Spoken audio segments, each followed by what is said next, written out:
Muy buenas tardes, muchísimas gracias por seguir con nosotros, con nosotras, por acompañarnos en esta jornada nacional Transformando las Humanidades, Ciencias, Tecnologías e Innovación, Género, Pluralidad y Diversidades, organizado por el Consejo Nacional de Humanidades, Ciencias y Tecnologías y el Grupo Mujer y Ciencia de la UNAM. Muchísimas gracias por seguir aquí. Vamos a continuar con nuestro panel número 3, titulado Políticas HCTI y Sistema de Cuidados, por una nueva organización sociocultural. Para ello damos la voz a la doctora Gloria Ramírez Hernández. Ella es investigadora de la Facultad de Ciencias Políticas y Sociales de la UNAM. Bienvenida, doctora. Adelante. Muchas gracias. Muy buenas tardes. Estamos en un panel muy interesante y me da muchísimo gusto participar. Yo soy coordinadora de la Cátedra UNESCO de Derechos Humanos de la UNAM. Por ahí está que estoy en filosofía, pero no, estoy en ciencias políticas. La Cátedra UNESCO de Derechos Humanos de la UNAM pues se dedica a la investigación, promoción, estudio y defensa desde la academia de los derechos humanos y muy particularmente de las mujeres. Para mí es un gusto estar con ustedes y agradezco mucho a la doctora mi querida Marta y a todo el equipo académico a este excelente encuentro. Y el tema que me tocó moderar con muchísimo gusto es un tema que quiero compartir con ustedes, que decidí traer un pequeño, y bueno, como no pude imprimirme, decidí mejor compartir con ustedes algunos conceptos básicos solamente como introducción. En esta mesa estaban previstas algunas compañeras, estamos esperando, pero está con nosotros la maestra Andrea Vitari García de la Facultad de Derecho, que nos acompaña y que va a ser ponente también de esta mesa. Y bueno, es un tema que nos convoca, pero del cual estoy seguro que muchas personas, y desde la academia incluso, no siempre entendemos qué significa esto de los cuidados, sistemas de los cuidados, qué papel tienen en ese marco, ¿sí? Las políticas que se vinculan a las humanidades, a la ciencia, a la tecnología, a la innovación. Que hoy hablamos incluso de sistema de cuidados por una nueva organización sociocultural y que es uno de los temas que yo creo que, bueno, después de tantas batallas, ¿verdad? Para acceder al voto, apenas 70 años, para acceder a la educación, también apenas a la educación superior a principios del siglo pasado, y para acceder a nuestros derechos, y que es de nuestra vida cotidiana, lo habíamos dejado de lado. Hoy, los cuidados lo exigimos como un derecho humano. El sistema integral de cuidados, según la ONU, son un conjunto de políticas encaminadas a concretar una nueva organización social orientada a cuidar, asistir y apoyar a las personas que así lo requieren. Su énfasis recae en reconocer, reducir, redistribuir el trabajo de cuidados para alcanzar un modelo de corresponsabilidad, no solamente entre hombres y mujeres, sino incluso entre el Estado, el mercado, la comunidad, los hogares, etcétera. Desde una perspectiva de derechos humanos, desde luego desde una perspectiva de género, interseccional e intercultural. ¿Qué significa? ¿Quién cuida la vida? Yo creo que eso nos responde. ¿Quién cuida la vida? Y ese cuidado de la vida, pues hoy se habla de que está en crisis. Está en crisis porque en los hogares ha habido grandes transformaciones, porque hoy pues las mujeres tienen que salir a trabajar. Antes era si podían, si querían, y tenían que quedar en la casa, pero desde que salimos a trabajar ya no nos dejan regresar a trabajar. Pero no nos quitan la doble y la triple jornada, ¿no? La importancia de las mujeres, que por cierto en la Ciudad de México es exponencial, de madres que están al frente de una familia, ¿sí? Los programas que sitúa atender a una población que se cuida. ¿Quién cuida la vida? ¿Quién cuida a los enfermos? ¿Quién cuida a los niños? Pues son precisamente las mujeres. Y es en esa cotidianidad que hoy se busca que se establezca un sistema nacional de cuidados. Incluso que se legalice por ley, como ya incluso en Jalisco hay una ley de los cuidados. Y de hecho, pues Clara Brugada prometió que efectivamente, y en la Ciudad de México se habla ya de que se instaura un sistema de cuidados. ¿De qué es eso y qué significa? Pues cuidar, entre otras personas, ¿qué significa cuidar a personas de tercera edad, a niños, a niñas, a adolescentes, a personas enfermas, a personas discapacitadas? Hay, y esto es por cifras del INEGI, 58 26.3 millones de personas susceptibles de recibir cuidados. ¿Quién las cuida? ¿Quién las atiende? ¿Cómo influye en ese sentido el Estado? Y en este marco pues vemos que existen brechas de género y que existen grandes desigualdades, sobre todo la distribución de los tiempos al cuidado. En las mujeres se habla de casi 39 horas y los hombres tienen 10 o 15 horas menos. Pues de esto vamos a hablar el día de hoy y es un tema que nos convoca y a mí me parece muy importante que le hayan dado un panel de esta naturaleza, porque en este marco hablamos de políticas, pero hablamos también de un sistema, hablamos también de cambios legislativos y sobre todo hay que ponernos pues estos lentes de género para entender que la situación de los cuidados se tiene que elevar a un grado constitucional y devenir, como dice ONU Mujeres, un derecho humano. Querida Andrea, pues ahora te voy a pasar la palabra para tu intervención. La maestra Andrea Viteri García es profesora de la División de Posgrado de la Facultad de Derecho de la UNAM y bueno, conversando con ella nos habla también de su expertise desde el ámbito también empresarial, porque aquí también tienen que tener que hoy ya existe una normatividad y yo, bueno, como abogada, pues seguramente nos vas a hablar de ella y de las perspectivas que nos plantea este gran tema a las humanidades, las ciencias y la tecnología. Te paso la palabra. Muchísimas gracias, doctora Gloria, por la presentación. Para mí es un honor y un gusto poder estar esta tarde con ustedes. Agradezco a la invitación que muy gentilmente me hicieron para estar en estas jornadas. Y pues bueno, yo quisiera empezar sobre todo con centralizar cuál es la necesidad de vincular a las ciencias con un sistema de cuidados, ¿no? ¿Por qué?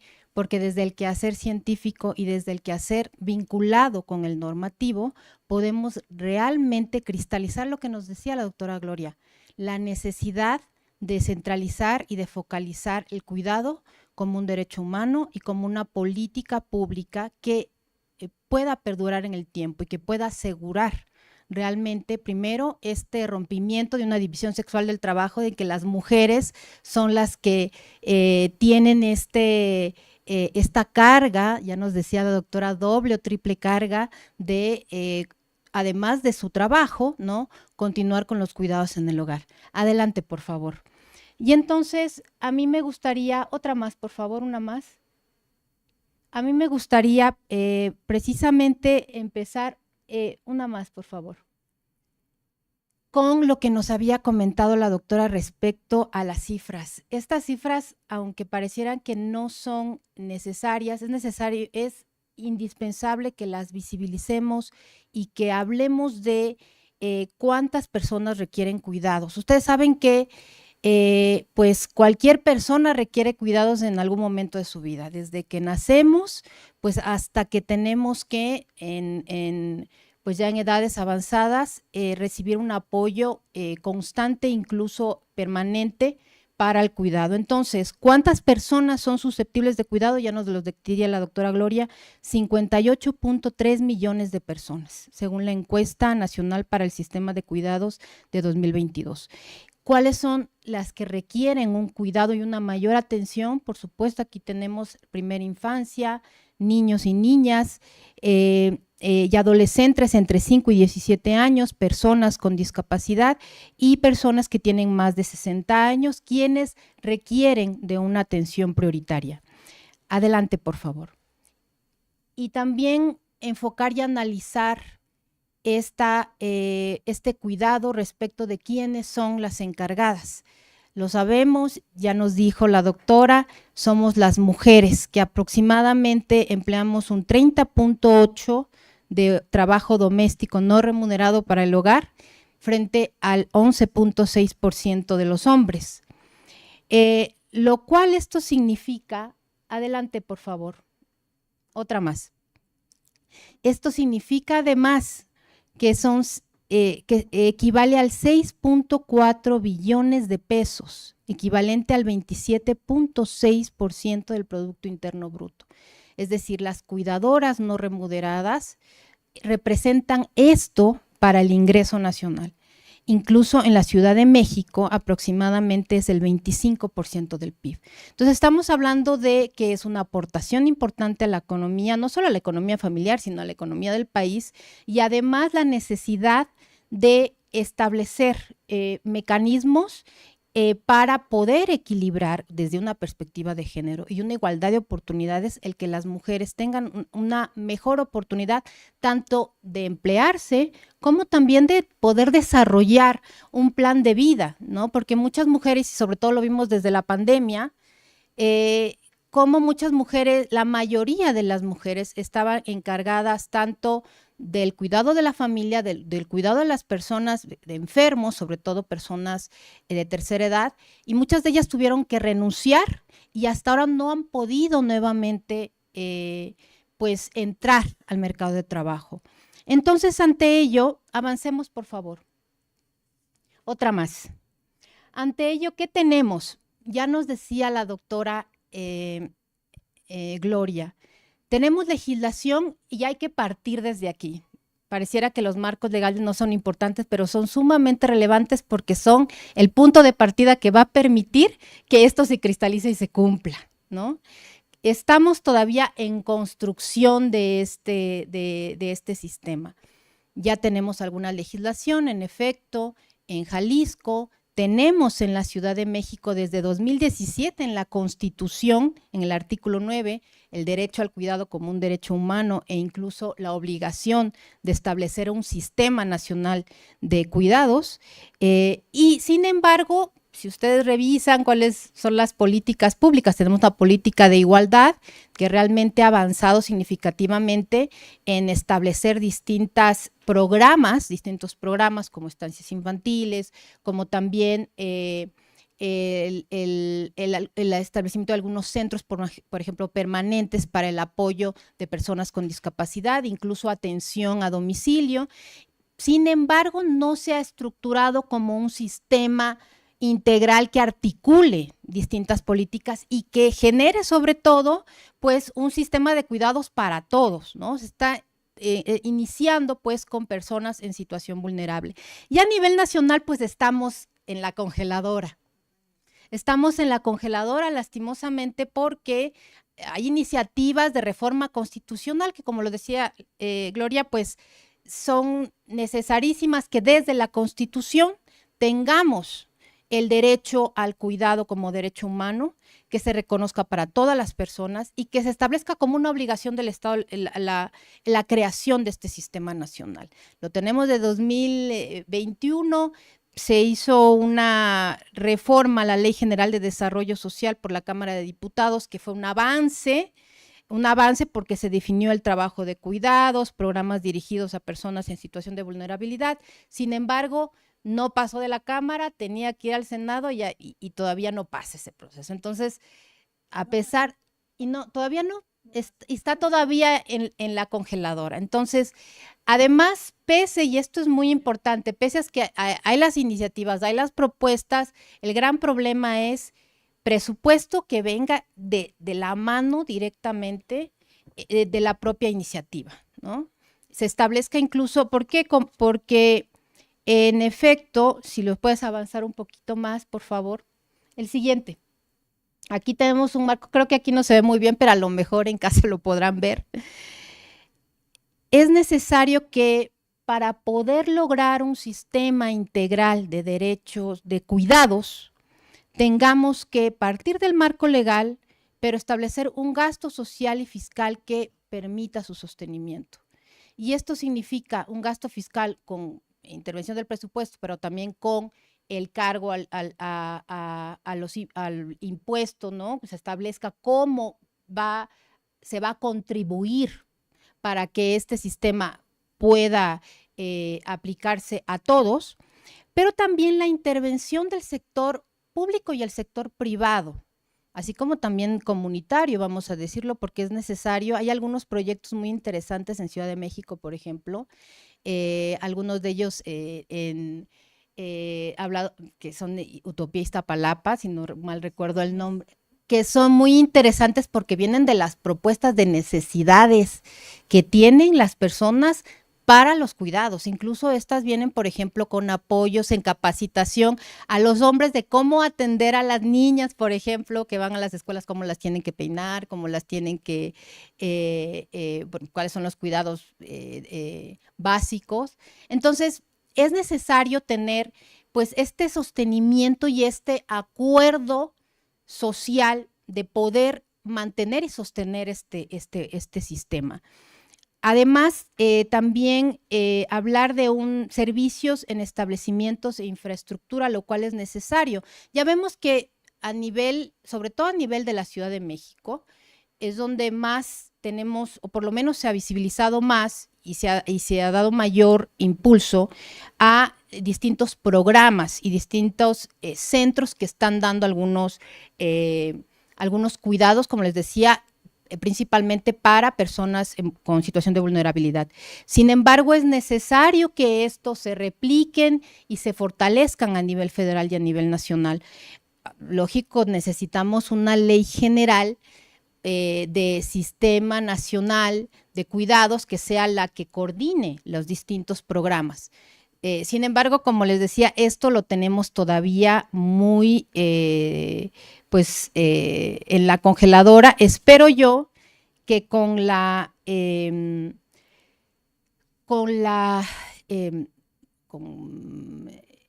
los cambios políticos, sobre todo con esta intención de lograr objetivos, sobre todo un objetivo de bienestar social, pues se cumpla con la obligación que tiene el Estado y con esta intención que tiene el Estado de las reformas jurídicas y de las reformas en políticas públicas.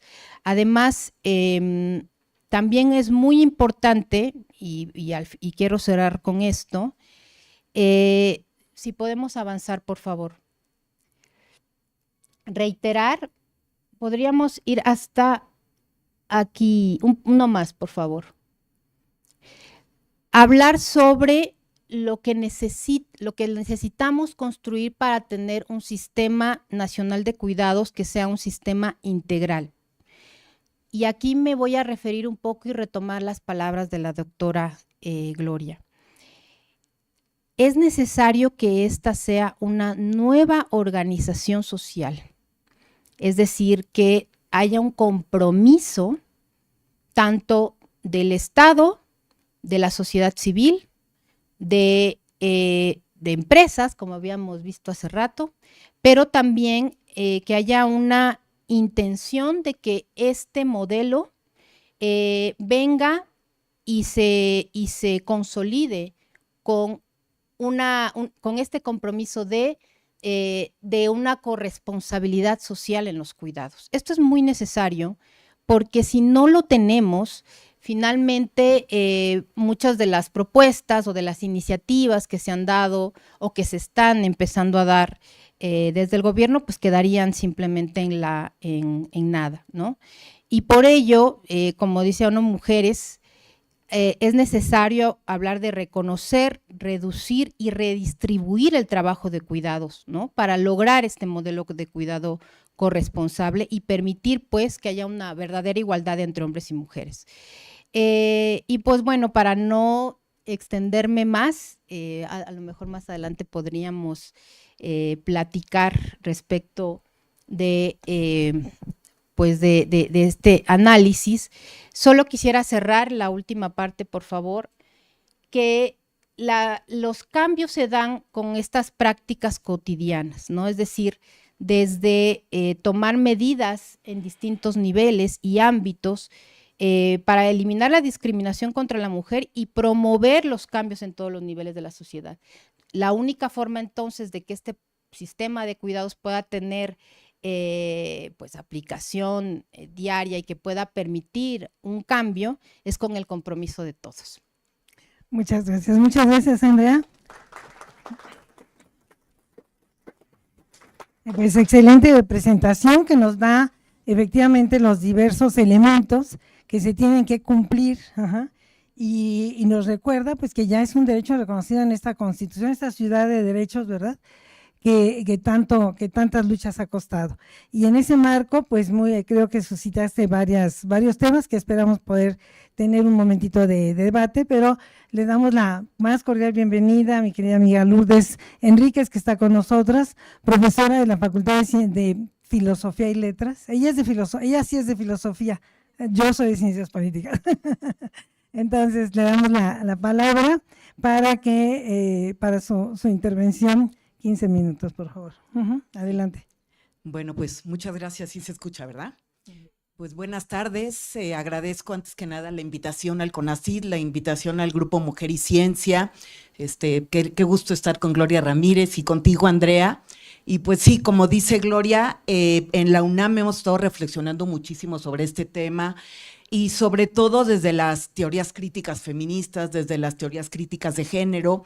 Sí creo que es importante ver que los nuevos feminismos o los feminismos contemporáneos, así en plural y todos, han puesto en el centro de la agenda los cuidados, ¿no? No nada más la economía de los cuidados, sino ir más allá con una reflexión de bienestar, como decía Andrea, de bienestar físico, emocional, social y de salud mental también, y tiene que ver con una discusión sobre justicia. Es decir, los nuevos feminismos o los feminismos contemporáneos, y aquí me gustaría leer esta reflexión que creo que nos puede ayudar a entender la importancia de los cuidados, los planteamientos representativos de los feminismos contemporáneos, sus diálogos, sus problematizaciones y propuestas para configurar comunidades comprometidas con la igualdad sustantiva, ¿no? Con la igualdad, como dice el Comité de Expertas de la CEDAW y el mismo documento, una igualdad de trato, igualdad de oportunidades, igualdad de acceso a recursos materiales e inmateriales. Aquí veríamos la interdependencia del discurso de los derechos humanos. Creo que entenderlo desde ahí, el derecho a la salud, el derecho a la educación, los derechos civiles, políticos, económicos, sociales, culturales y ambientales que tienen que ver con la igualdad sustantiva, con el principio de igualdad, que es un principio complejo, podemos decir una abstracción jurídica, pero que trae aparejado el derecho a la no discriminación por ninguna de las marcas identitarias y el derecho a la diferencia, ¿no? A ser diferente a un paradigma masculino de lo humano. Y aquí se inserta el tema de la división sexual del trabajo, lo que se espera en esos roles, estereotipos y mandatos de feminidad de las mujeres en el ámbito de lo doméstico, en el ámbito de lo privado, la crianza, el trabajo doméstico.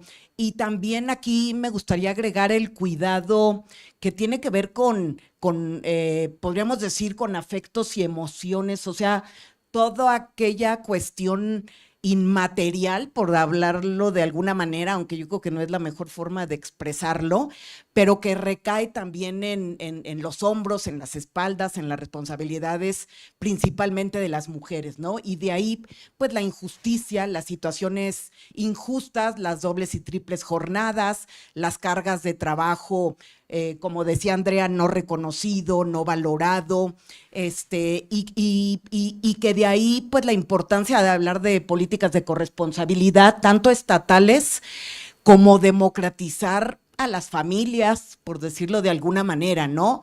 El educar en igualdad desde preescolar a niños y niñas, pero también en la casa, tan importante para que se lleven a cabo los cuidados de manera equitativa, horizontal, justa, etcétera, ¿no? Y creo que la base es educar en igualdad, podríamos decir, ¿no? Las políticas públicas en educación, ¿no? Desde una perspectiva de género, podríamos decir, pero también dentro de las familias, porque si no, pues esa transformación cultural y social, pues ¿cuándo la vamos a alcanzar, no? Entonces, los feminismos contemporáneos, como decía, sus diálogos, sus problematizaciones, el analizar las contradicciones también, porque creo que también el análisis de los cuidados nos puede llevar a esencialismos que nos llevan a contradicciones, ¿no? Y creo que sí hay que no dejarnos caer en esencialismos o en análisis biologicistas, podríamos decir, de los cuidados, ¿no? Entonces, por otro lado, pues estos feminismos comprometidos con, como decía, con la igualdad sustantiva de género para llegar a igualdad de resultados, a situaciones justas, evitar las injusticias, independientemente del acceso a la justicia también por cuestiones de cuidados, por ejemplo. Y por otro lado, también los nuevos feminismos pues han estado pensando mucho el acompañamiento, ¿no? El acompañamiento y todo lo que ello puede significar para reparar el daño, creo, como leías en los Objetivos de Desarrollo Sostenible, cuando habla de reparar, ¿no? Cuando habla de hacer una, podríamos decir, una justicia restaurativa o una justicia distributiva del trabajo de cuidados, ¿sí? Del trabajo de cuidados con un componente ético, ¿no? Desde la ética del cuidado, como diría una feminista muy importante, Carol Gilligan, porque ella decía, tenemos que ver los cuidados al mismo nivel que la justicia, ¿no? Tiene un componente ético, tiene un componente político, tiene un componente económico, ¿no? El trabajo reproductivo mantiene el trabajo productivo, la acumulación, y bueno, las feministas lo han dicho desde hace la segunda mitad del siglo pasado, y no nada más el norte global, sino las feministas del sur, ¿no? Descoloniales, autónomas, comunitarias. Entonces, y por otro lado, otro ingrediente junto al acompañamiento creo que también son los afectos, sobre los que se ha estado trabajando mucho, las movilizaciones feministas, sobre todo, bueno, de mujeres de todas las edades, pero mujeres jóvenes, por ejemplo, que han parado en la UNAM, ¿no? Que han parado facultades y que ponen también en el centro esta parte de los afectos, ¿no? En la movilización política para exigir se prevenga, se atienda, se sancione, se erradique la discriminación y las violencias, sobre todo hostigamiento y acoso sexual, cuando hay relaciones desiguales de poder, cuando hay jerarquías, pues han estado hablando mucho de los afectos, ¿no? De la atenta escucha de las personas en situación de víctima, pero también de ese acompañamiento solidario que creo que en el fondo tiene que ver con los cuidados, ¿no? Entonces, el derecho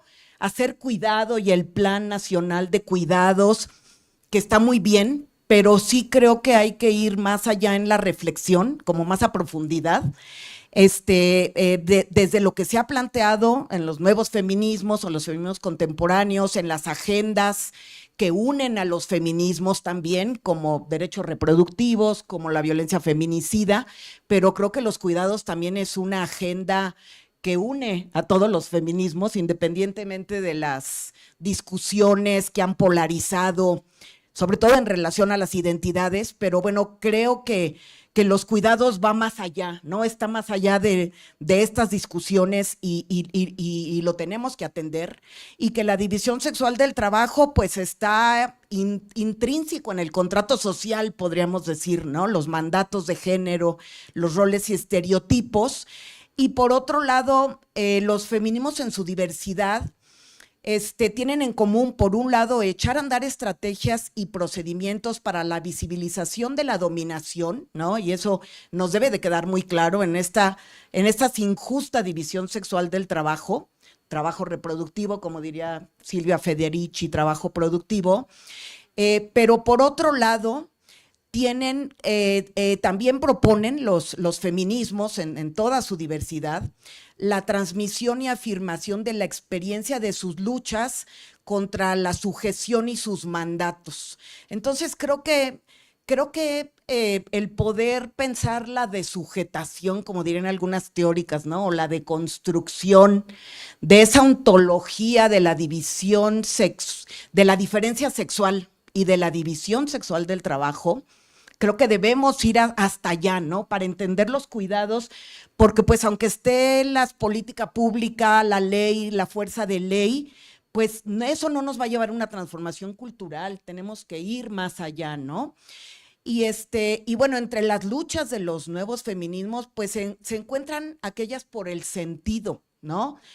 y por producirlo también de manera heterónoma. O sea, creo que debemos tener creatividad en ver de qué manera vamos transformando desde esto que hablaba hace ratito, ¿no? Desde los afectos, el acompañamiento, los cuidados, en una palabra, como diría Silvia Federici, la sostenibilidad de lo viviente, ¿no? No nada más de los animales no humanos, ¿no? De todo lo que nos rodea. O sea, los cuidados creo que debe de ir más allá, si no, ¿cómo vamos a llenar de contenido muchos de los objetivos de desarrollo sostenible que tienen que ver con, pues, con el cuidado del medio ambiente y de todo lo que nos rodea, ¿no? Y creo que ahí tienen mucho que enseñarnos los feminismos comunitarios, indígenas, ¿no?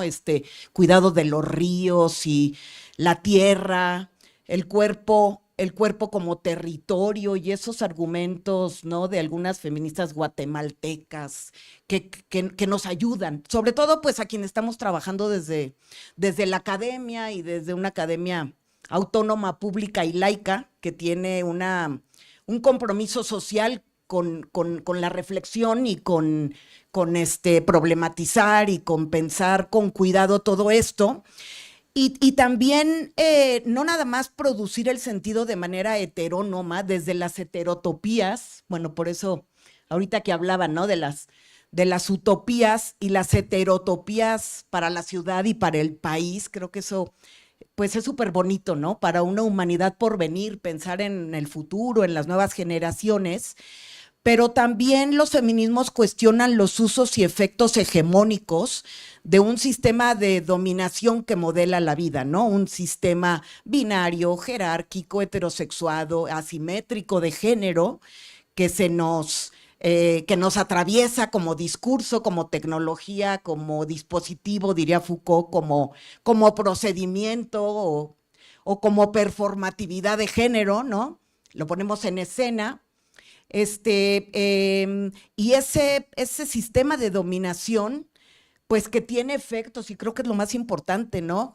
Este sistema binario, jerárquico, heterosexuado y asimétrico de género que tiene efectos en la vida, en el bienestar, en las relaciones, en los cuerpos, pues en la subjetividad.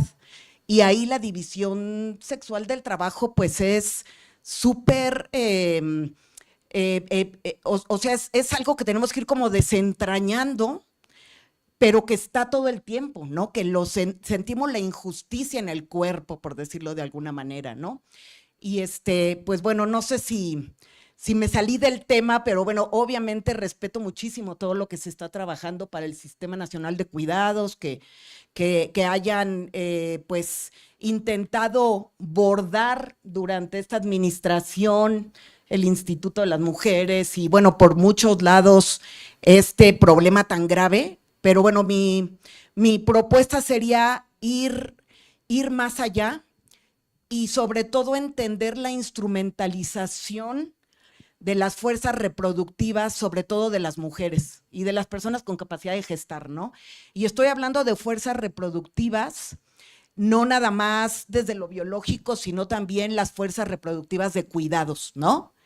Esa instrumentalización desde el orden binario de género, desde el orden binario jerárquico, heterosexuado y asimétrico de género. Entonces, bueno, pues creo que hasta aquí lo dejo y estoy abierta a que si algo no se entendió que me digan y profundizar más. Muchas gracias. Bien, pues todavía tenemos unos minutos, no sé si hay preguntas que llegan a través del chat, que nos hagan favor de pasar, pero digo, tenemos dos puntos de vista que se complementan, ¿no? ¿Sí? Ajá. Que se complementan y que uno agrega elementos al otro desde un punto de vista del cuestionamiento en cuanto a las diversas hegemonías y las posibilidades, ¿eh? Y hace un momento platicaba Andrea de una hoja de ruta, ¿ah? Y en este marco vemos pues diversas responsabilidades, ¿no? Pero siento que sigue recayendo mucho en las mujeres, o sea, es un hecho que un sistema de cuidados, ajá, tiene que modificar todo, desde el punto de vista de la persona, la familia, la escuela, que viene, comentaron las dos, esta necesidad también de que en la escuela haya esta apertura, y de ahí nos vamos al mercado hasta llegar precisamente al Estado, ¿no? Y vemos que en este sexenio, ya para entrar también un poco en crítica, en este sexenio se habló mucho, pero se habló desde los espacios que están, yo diría, y me gustaría su opinión, estamos acabando elecciones, en el programa de gobierno está, y en esta ciudad está un tema de cuidados que quiero comentar, reconocer que en las famosas utopías, que sí tuve el gusto de conocer, se siente un ambiente muy diferente, que una mujer llegue a poner su lavadora y le cueste $1 y después alguien se la recoge y ella se puede ir a tomar yoga, a descansar, a que descanse de llevar en ciertos lugares que el Estado, las famosas utopías, ¿no? Son espacios que ya están en la delegación de Iztapalapa y que dan al tiempo de las mujeres un espacio, ¿sí? Romper con esas obligaciones que se consideraron durante mucho tiempo naturales y solamente bajo responsabilidad de la mujer, a retomarse con una responsabilidad de Estado, ¿sí? Y en este uno de diversos aspectos que señalaron, por ejemplo, Andrea, hablabas un poco de presupuestos, ¿no? Que ese es el motivo que el Senado y el Estado, a través de sus representantes, que no solamente es el Ejecutivo, fue lo que mencionaron, ¿no? Sin embargo, ¿quién decide a qué se le da prioridad, ¿no? O sea, ¿quién decide las prioridades del Estado, ¿no? Pero no se contuvo mucho en cuanto solamente al Instituto de las Mujeres, a ONU Mujeres, o sea, no ha pasado a ser una responsabilidad del Estado, donde otras instituciones, la Secretaría de Gobernación, debería estar en el centro de este papel, ¿no? Y después el papel también de las diferentes instancias a las cuales nosotros estamos cerca, ¿no? Hace falta investigación. ¿Qué tipo de investigación hace falta? ¿Qué papel le toca a la universidad? ¿Qué papel ha llevado a la universidad? ¿Y cómo podemos aprovechar que también el sistema de cuidados se incorporó al programa de gobierno de la primera mujer presidenta de la República? Y en ese marco, ¿qué nos toca como responsabilidad a cada una, ¿no? Entonces, ¿cómo en ese abanico de posibilidades, cómo vemos los obstáculos, yo diría incluso las resistencias, y las posibilidades, ¿no? Yo quisiera un poquito que pudieran dar sobre eso. Tenemos unos minutitos, son 3 minutos, 4 minutos cada una. Sí, adelante. Muchas gracias. Bueno, primero voy a hablar desde un tanto mi campo en el que estoy constantemente trabajando y desde las experiencias cotidianas con las que he experimentado, sobre todo con empresas, con estudiantes en la academia, desde este punto de vista jurídico, ¿no? Y cómo los grandes obstáculos, sobre todo en el sistema para poder generar un sistema nacional de cuidados, tiene que ver con este compromiso de hablar de una economía de cuidados en el que haya pues una integración, sí, como responsabilidad prioritaria del Estado, pero también esta intención de que parte de nuestros impuestos van a tener que ser la base de contribución de este sistema. Entonces, hay resistencias, primero, de poder integrarlo e incluso como una intención política, ¿no? Y como justo lo comentabas ahora, pues en su momento fue un proyecto importante y un tema que se dio relevancia precisamente por este objetivo de bienestar.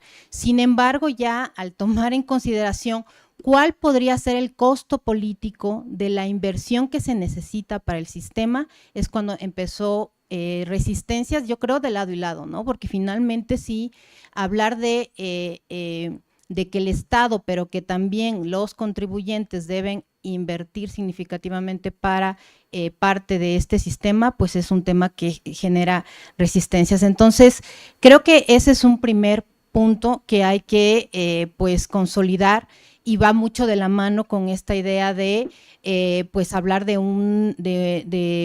cómo desde lo social y desde esta forma de romper estereotipos, esta forma de tener una real forma de crítica a la división sexual del trabajo y cómo ésta está impactando y ha impactado históricamente en la forma en que las mujeres se han integrado al mercado de trabajo, ¿no?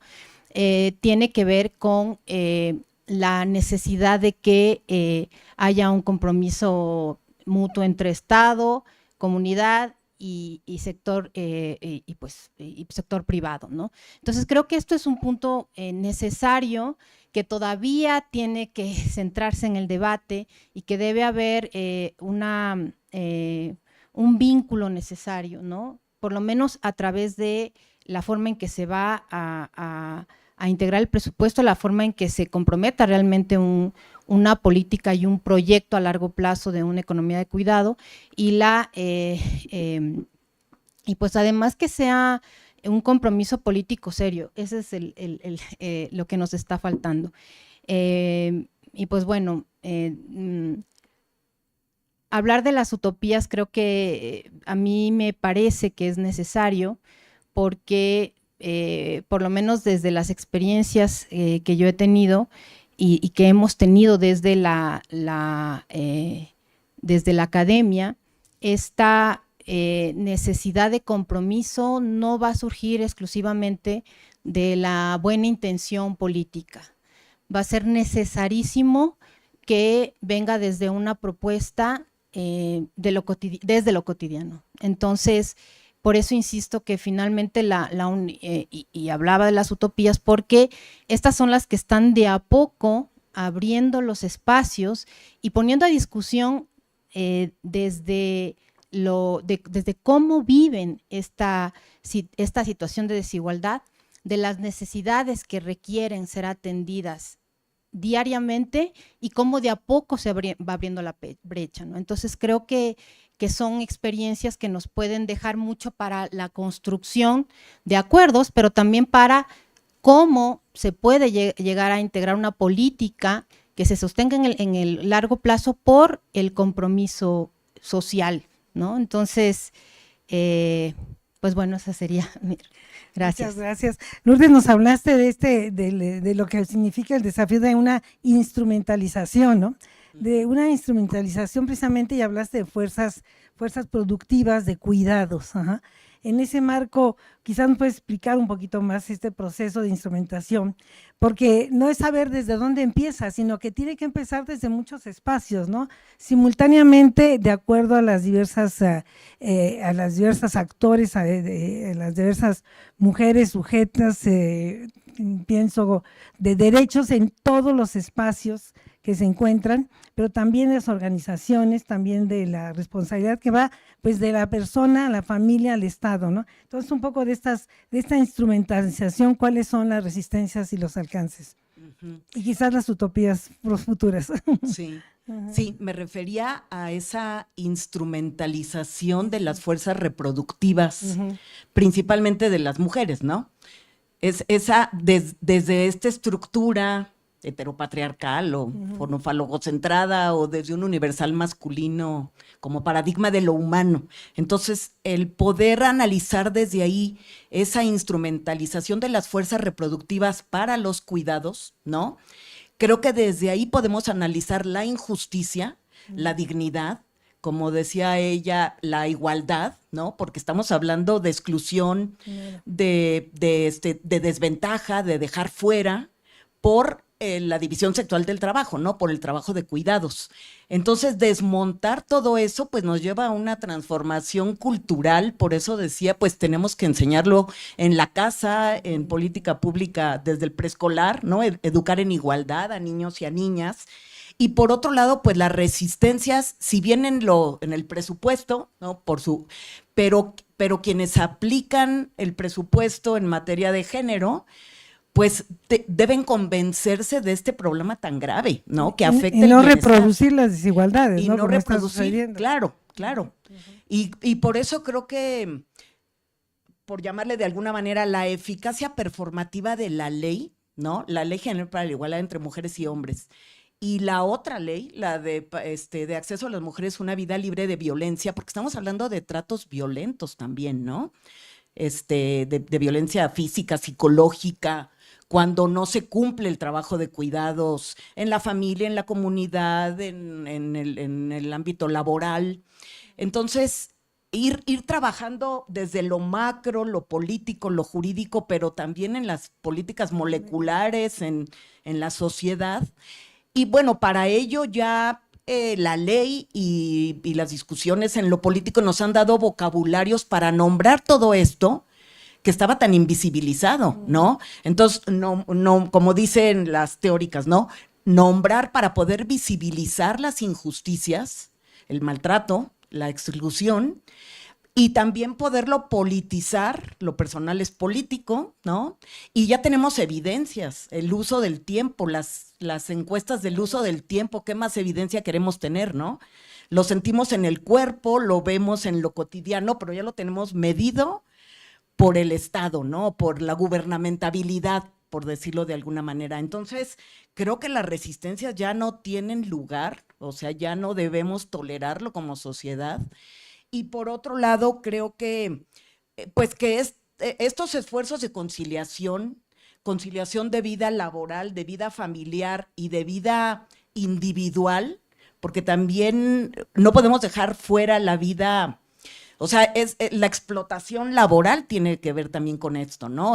Fulanita no tiene hijos, entonces que se quede hasta 14 horas laboral. O sea, si queremos trabajar en el bienestar, tenemos que ver esa conciliación, vida laboral, familiar, vida individual, o no sé cómo llamarla, personal. Y esa conciliación, pues, tiene que darse en lo laboral, pero también en la casa, ¿no? O sea, la mamá que llega pues a tener doble y triple jornada con menores y con personas enfermas, discapacitadas. O sea, sí estamos hablando de no justicia, ¿no? De inequidades muy fuertes que afectan el bienestar físico, emocional, social y de salud mental también. Y es un problema de salud pública, creo. Sin lugar a duda, vamos a darle la palabra, estamos a punto de terminar, a la maestra, a la doctora Marta. Le paso el micrófono. Si quiere, yo le paso el micrófono para que ustedes puedan responder con eso. Tenemos 2 intervenciones y tenemos nada más 6 minutos. Gracias. Bueno, pues primero felicitarlas, muy interesante todo lo que comentan, y 2 cosas muy puntuales por el tiempo. La primera sería, por ejemplo, se ha hablado pues de la responsabilidad de toda la sociedad, incluyendo las instituciones de educación superior, ¿no? Y por ejemplo, en la UNAM nosotros hemos propuesto el que en los informes de trabajo anuales pues venga una sección de cuidados, y también en el CONACYT, en las evaluaciones que se hacen para el Sistema Nacional de Investigadores, el que haya de alguna manera una sección de cuidado donde quede claro pues qué estamos haciendo a ese respecto, ¿no? ¿Qué responsabilidades tenemos? Sin embargo, por ejemplo, el CONACYT en su evaluación sí incluyó para el Sistema Nacional de Investigadores algunas preguntas a este respecto, muy generales, pero las incluyó, pero en la UNAM no pasó. Entonces, ahí no sabemos, la pregunta obligada es, bueno, ¿qué estructuras existen en las universidades? Yo creo que es un punto a analizar, si no da tiempo ahora, pues para un futuro. ¿Cuáles serían la secuencia de peldaños que hay que avanzar y las instancias a las cuales hay que recurrir a fin de que estas cosas no queden como meras propuestas en el aire, y que pues a ver si me acomoda, las incorporo a mi política, y si no, no? Entonces yo creo que ustedes que son abogadas, pues a mí me parece muy interesante, ¿no?, que las tengamos el día de hoy aquí. Entonces me parece que eso sería muy importante oírlo desde su opinión, igual a nivel federal, porque bueno, antes no teníamos una Secretaría de la Mujer, pero ahora la vamos a tener, ¿sí? Entonces, digamos, esto que tú comentas, la doctora, de que no, la ley avanzó por aquí y por allá, bueno, la propuesta de la iniciativa, pero se atoró. Pero digamos ahí, ¿qué otras instancias existen también otra vez para su análisis? Porque, por ejemplo, nosotros cuando propusimos la incorporación de la perspectiva de género en la Ley de Ciencia y Tecnología del 2002, pues lo enviamos al Congreso Federal.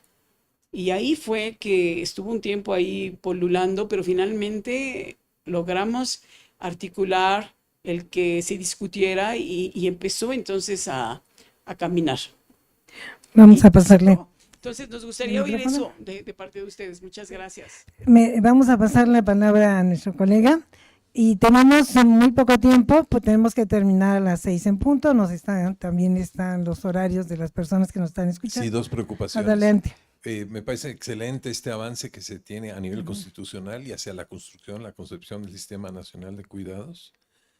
Pero hay dos retos monumentales. Una son los hombres. Hace poco di un taller en la Secretaría de Bienestar en Veracruz, estoy con la Universidad Veracruzana. Hicimos una recuperación de los mandatos con los que vamos creciendo los hombres. Aparece el mandato de ser jefe, ser el que domina el tema de la violencia, la sexualidad. Y dos colegas de la unidad de género hicieron la observación al pleno de hombres de que no aparecía el tema de cuidado. Y varios dijeron, pues ni papás somos, o sea, ¿qué estás esperando de nosotros? No somos ni papás como para cuidar. Entonces el tema del cuidado ni siquiera pasa por el autocuidado. Entonces la pregunta es, ¿qué tanto ya se tiene pensado algún tipo de estrategia para empezar a equilibrar esto que está tan desequilibrado? Puesto que incluso en la gente que está promoviendo el Sistema Nacional de Cuidados predominan con mucho las mujeres. Y la otra, ¿cómo se puede implementar el tema del presupuesto? Yo creo que pasa más bien por una reforma fiscal, no general, sino en una sociedad tan desigual como México, realmente empezar a grabar como para generar esos recursos para el sistema de cuidado. Muchas gracias. Muchas gracias. Pues estamos en lo que dijo, son excelentes intervenciones y como bien dijo, estamos empezando, se está abriendo esta beta. Nosotros en la Facultad de Ciencias Políticas hicimos un análisis sobre si estaba incorporada la perspectiva de género en los derechos humanos y otros temas, y en el tema y el resultado fue que, bueno, solo en las materias que tienen que ver, que son nuevas, donde se incluye la cuestión de teoría de género y feminismo, se encontraban esos temas, estaban ausentes de los demás, pero además había materias que no tenían una sola autora mujer. Yo les diría, por haber revisado los programas, los cuidados no existen ahorita en los contenidos, ¿sí? Y además los autores y toda la bibliografía, pues no es del sur global, ¿verdad? Es del norte, impuesta, de manera que tuvimos que hacer una revisión profunda y abrir esos espacios, ¿no? Nos corresponde precisamente a nosotros, y como bien dijo la doctora Armendáriz, pues abrir estas nuevas líneas de investigación, aprovechar estas aperturas y involucrar a las instituciones, porque por un lado también hay un discurso, después es una práctica, ¿sí? Nosotros seguimos sin haber tenido nunca una mujer rectora, por ejemplo, ¿no? Tenemos una de la universidad más de 400 años de antigüedad, no tenemos una mujer rectora, y vemos nosotros pues a muchas resistencias. Y yo diría, no es una cuestión de lucha de hombres y mujeres, es el patriarcado, ¿sí? Son estas estructuras patriarcales con las que se concibió la humanidad, con las que se crearon las disciplinas, y son las que apenas no tenemos ni 100 años, tenemos 70 años de ser ciudadanas. Entonces tenemos pues en ese marco muchas cosas que hacer. Les voy a dar solamente un minuto para una frase final para poder cumplir con el horario, y pues lo que sí es un hecho es que es un tema muy importante y que tenemos una corresponsabilidad, y pues felicidades a la Red Mujeres y Ciencia por empujar estos temas y a CONACYT porque los continúe. Entonces, Andrea, para terminar, nada más una frase. Muy breve. En el caso de la Facultad de Derecho ya tenemos pues muchos años siguiendo esta transversalización de género, que va acorde con el plan y con la política de igualdad en la UNAM, que ha centralizado principalmente en cuestiones de violencia, por las denuncias que se han presentado ante la Defensoría de los Derechos Universitarios, el alto número de reclamos que se ha hecho por violencia. Entonces, pero el tema de cuidados tampoco no es un tema central. Entonces, se está avanzando de a poco, y de hecho se está incorporando la perspectiva, y creo que es un tema que hay que ponerlo a discusión, porque de igual manera nosotros tenemos este problema de que en los propios planes de estudio todavía no está transversalizado el tema de género. Incluso en nuestra propia especialidad no se utiliza bibliografía. Y lo último es el problema de... Tenemos que terminar, sí, perdón, nada más hasta ahí. Lourdes. Y bueno, nada más el tema de hombres sí creo que es uno de los problemas muy arraigados y no quisiera extenderme, pero lo que he visto en el caso de la UNAM, hay un movimiento importante de grupos de hombres que están haciendo varias reuniones y reuniéndose en comunidad para hablar sobre este tema desde la visión, desde su postura, lo cual es una iniciativa, apenas es una iniciativa que tiene pocos años trabajándose, hablo de la UNAM, y que se empiezan a hacer foros de discusión desde el cuestionamiento de las masculinidades. Lourdes, brevemente, por favor. Sí, pues yo me sumo a esto que dice Andrea, y bueno, Beno, tú has sido ahí punta de lanza, ¿no? En que en las masculinidades entren los temas de cuidados y sea una reflexión en esa deconstrucción de una masculinidad hegemónica, violenta, etcétera, ¿no? Y por otro lado, pues las políticas de corresponsabilidad. Hay que trabajar en ello fuera y dentro, en el ámbito de lo público como en el ámbito de lo privado, y pues la UNAM tiene la obligación constitucional, ¿no? de transversalizar todo esto. Ya no es si hay voluntad política o no, ya es una obligatoriedad, ¿no? De prevenir, atender, sancionar, erradicar la discriminación, y estamos hablando de grave discriminación, y el maltrato, las violencias en todas sus tipologías. Y es una obligación también incorporar la perspectiva de género. Tenemos ya una cantidad, desde la Constitución hasta las leyes de educación superior y la ley de planificación, la obligación en las universidades de incorporar estos temas, y pues nos tocará a nosotros cuestionarlos y ir abriendo brecha. Muchas gracias por su presencia. Como decía la doctora Galeana en la sesión anterior, o sea, tenemos que empezar por la educación, por conocer todo esto que la doctora Gloria Ramírez nos está comentando, ver cómo hacerlo llegar a un mayor número de personas, por un lado, y segundo, pues sí, yo sí insistiría en que, bueno, tenemos que conocer las instancias legales a las cuales hay que ir llevando las propuestas, porque si no las conocemos es un andamio que estamos desperdiciando. Y empujar la ley a nivel nacional, si ya Entonces, está en la también habrá que Constitución de la divulgar Ciudad de eso, ¿no? México. Muchísimas gracias. Muchas gracias, porque la ley no resuelve todo, pero sin la ley no podemos avanzar. Entonces, creo, y de ahí plantearlas, y de ahí a las políticas universitarias, porque también, y ahí en mi propia universidad, un gran discurso a favor, pero cuando entramos en las cuestiones concretas, pues vemos múltiples resistencias. Este debate no se acaba, sigue mañana. Mañana tienen ustedes varios también, toda la jornada de diversos paneles muy importantes, y contamos con su presencia. Muchas gracias, y yo les pido un aplauso para terminar. Con esto concluimos la sesión del día de hoy. Muchas gracias, doctora, y recordar al público que nos está siguiendo en las redes sociales que las sesiones se quedan grabadas para posteriores consultas y visualizaciones. Tenemos muchas participaciones, invitamos a nuestras ponentes si tienen oportunidad de revisar los comentarios de quienes han estado siguiéndonos, y para quienes vienen de manera presencial, mañana, por favor, les esperamos a partir de las 9 de la mañana para el registro, y a las 10 iniciamos nuestras sesiones. Paso el micrófono, doctora. Más que nada era un poco a la gente que nos está siguiendo a distancia, esto de que nos envíen sus comentarios, que serán revisados. Si no nos da tiempo en estas pequeñas sesiones de discusión, los vamos a recopilar y buscaremos la manera de continuar este diálogo. Muchas gracias. Muchas gracias a todas y todos, y cerramos nuestra transmisión.